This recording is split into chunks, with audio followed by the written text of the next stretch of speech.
What is up, my friends? You are all very welcome along to this special Anfield Agenda video. There was a piece on Sky that got me thinking during the week. They did a really good rundown of potential rule changes that might come into football over the next few years. So I thought I'd pick out some of the ones that, well, I think will provoke the most reaction and response. So I'm going to split this into two videos. The first video will take care of the first 7 potential rule changes, and in the second video that will be coming out on Saturday, you'll see the second few rule changes. But I want to know how you guys feel about them. As always, let me know your thoughts in the comment section. Please do drop a like on the video, and if you haven't hit that subscribe button, please do. Well, look, I'm not one of the first potential rule changes, despite my image there on the screen, so let's get to it and get into the first one. We'll see how we all feel. So, only the captains can speak to a referee. This seems like a no-brainer, to be honest with you. Look at other sports, rugby in particular. It happens, and I think right from the age when kids are starting to play football, 6, 7 or 8, respect for the referee should be a minimum. And the idea of only the captain being able to go and speak to a referee, to me, makes absolute sense. Now, what is coming in this season, and this is the potential rule change, this is one that is definitely already in, is there will be immediate yellow cards. If 2 or 3 players come rushing towards a referee, at least one of them is getting a booking. So I do think this needs to be stamped out. And I do like the idea that only captains can go up and speak to the referee. So as always, I want to know if you agree or disagree. But for me, this is a really simple one to start off with. The next one, sin bin for dissent. I don't like it. It's gone too far away from football for my liking. We've already spoke about the fact that yellow cards are coming in for dissent this season. Potentially removing a player for dissent, it's too open to interpretation for my liking. Each referee may have their own tolerance on it, and it has the possibility for grudges to be taken out and borne out. So for me, I don't like the idea of players being in a sin bin for dissent. In fact, I don't like the idea of sin bins at all in football. I just don't think it would work, and I think it would take us away from the regular game, the history of the game a little bit too much. But maybe you guys disagree. As always, want to know your thoughts. Moving on to the next one. 3 VAR challenges per match. So on the face of it, you think immediately towards tennis as an example, where players get 3 challenges to the umpire, or 3 challenges every single set. If they think a ball's in or out, or they want to challenge it, they go to Hawkeye.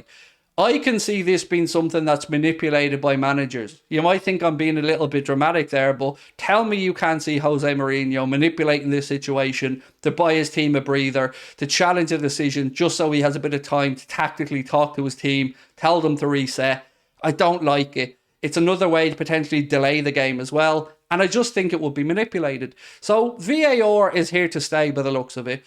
It's not the system for me that's the problem. It's the people working the system. So I think we just continue to work on making that system more transparent and removing human error. That's my take on it. But maybe you'd like to see 3 VAR challenges. Maybe you think it would impact the game in a positive way. That's what this video is all about. Next one up, 60-minute matches. No, no, no. Absolutely not. Stop trying to destroy the game. Look, I'm all for making sure the stoppage time is added on. And in fact, we're supposed to see that this season. We're expected to have 8, 10, 12, 14 minutes of stoppage time because the referees are being encouraged to stop the clock every time a goal scored, the ball goes out of play, or there's a disruption on the pitch. The referees are being told to stop it, add it on at the end, and that should stamp this out. So 60-minute matches, no way, not a chance. It's ridiculous. The game's 90 minutes. We needn't be messing about with the time. 90 minutes it should remain. I'm very, very firm on this one. But maybe some of you lunatics out there disagree. That's what this is all about. Let me know your thoughts. Wall must be 12 yards away. I kind of like this one. Because we all know walls encroach. We all know that they do. And there's nothing more beautiful than seeing a free kick whipped in top corner. Look at Messi's first goal for Inter Milan when he came on, scored that free kick at the end, ran off a winner. So if we continue to see encroachment, and I know you're going to say that the refs spray the yolk, but we all see it. People are at least 6, 8 inches ahead of that. So 12 yards for me, I wouldn't be against it. Because what's the worst case scenario? We get more goals in the game. I wouldn't mind some more goals in the game at times. So for me, that's one I'd be open to exploring. But maybe you're a traditionalist. What do you say? 12 yards, yes or no for a free kick? Take free kicks to yourself. Weird one, this, right? And this was one I struggled on the most, I think, when I was going back and forth on it. Because there's the potential to take it really quickly and catch a team by surprise. So I'm not against taking free kicks yourself. In fact, it quite intrigues me, and it's something that I wouldn't mind seeing trialled. It's done in other sports. You know, if you watch Irish sport, you can sometimes take some free kicks to yourself.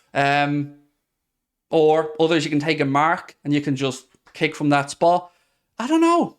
What do you think? This is an interesting one. Take a free kick to yourself. I'm going to say, yeah, I wouldn't mind it. It's not too disruptive of a rule for me. But again, this is a democracy. Let me know what you think. Fouled player must take a penalty. This is brilliant. I mean, just for the bants, I'd love this. Because I've had this thing, right, where sometimes the crime doesn't fit the punishment with regards to penalties. We've all seen a penalty given where there's a handball in the very edge of the box miles away from goal, or a player's going from inside to out in the penalty area and just barely gets brushed on the edge of it, and then they get a shot from 12 yards against the keeper. Sometimes I do feel it doesn't fit the crime. But the idea of somebody who's not used to taking penalties maybe having to take a penalty, I wouldn't say no. I think it would be very interesting, and let's be honest, any professional footballer should be able to slot the ball away past the keeper from 12 yards. So I'm going to say, yeah, I'm going to say I wouldn't mind the foul player having to take the penalty. I think it could make for some fun. But let me know what you think. Are you somebody who wants your FPL player to be guaranteed those penalties? Are you somebody who likes seeing your centre forward maybe add on to their goal tally for the season with 7 or 8 penalties? I don't know, maybe we disagree on this. And the last one of this part of the video is no points for a 0-0 draw. No, this is too far for me. This is, again, getting into tampering around with the rules a little bit too much. So I'm old enough to remember in the league where you used to just get 2 points for a win and 1 point was for a draw. And the idea of making it 3 points for a win made sense to me because it means that you're going to go for the win. You know, it makes a bigger difference in your campaign. It makes a bigger difference to where you might finish. If the game's tight, you're going to look to push to get that win.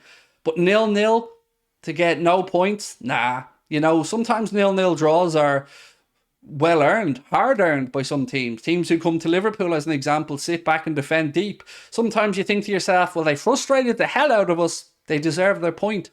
So yeah, I'm going to say no. I don't want there to be no points for a 0-0 draw. I think at least 1 point should be given if there is a draw. So look, this is the first part of a series of 2 of these videos I'm going to make. Let me know what you think about the rule changes or potential rule changes that are being mentioned here. Some of them are a little bit far-fetched. Some of them are quite cool. It's over to you to decide which ones you want and which ones you don't. Of the ones I spoke about today, if I had to put one in tomorrow, it would probably be the free kick from 12 yards rather than 10. I do like the idea of that one, and worst case scenario, as I said, is we get more goals in the game. So now it's over to you. Let me know what you guys think. Do you agree with some of these or disagree? Over to you. Bye-bye.